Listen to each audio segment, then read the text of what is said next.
কেউ যখন জিজ্ঞেস করবে কেমন আছো, তখন ওই আর কি চলে যাচ্ছে এসব বলবে না। কি বলবে তখন? First class.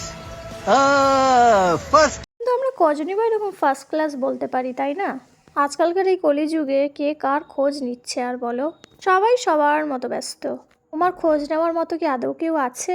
আর কিছু কিছু মানুষ খোঁজ নিলেও তারা তো আবার নিজেদের স্বার্থ ছাড়া কিছুই বোঝে না। এই স্বার্থপরের দুনিয়াতে নিঃস্বার্থভাবে কে কজনকে আর ভালোবাসতে পারে? तोड़ने वाले तो बहुत होते हैं, जोड़ने वाले कम होते हैं। तोड़ने को तो लाखों कारण मिल जाएंगे, जोड़ने के लिए ढूंढना पड़े। এই মহারাজ কিন্তু একদমই ঠিক কথা বলল।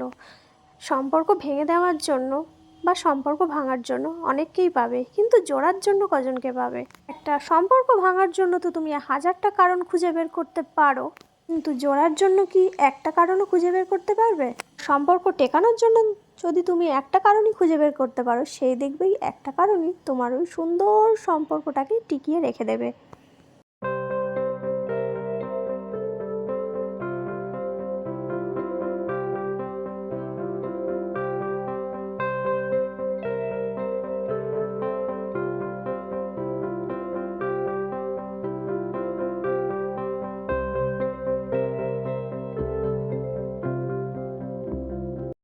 আর কিছু সম্পর্কের শেষ ভালোবাসার অভাবে হয় না, পরিস্থিতির কাছে হেরে যাওয়ার কারণেও হয়ে থাকে। সবসময় সব ভালোবাসা যে মিলনেরই হতে হবে এমন কোনো কথা নেই। দূর থেকেও মানুষকে কিন্তু যথেষ্ট পরিমাণে ভালোবাসা যায়।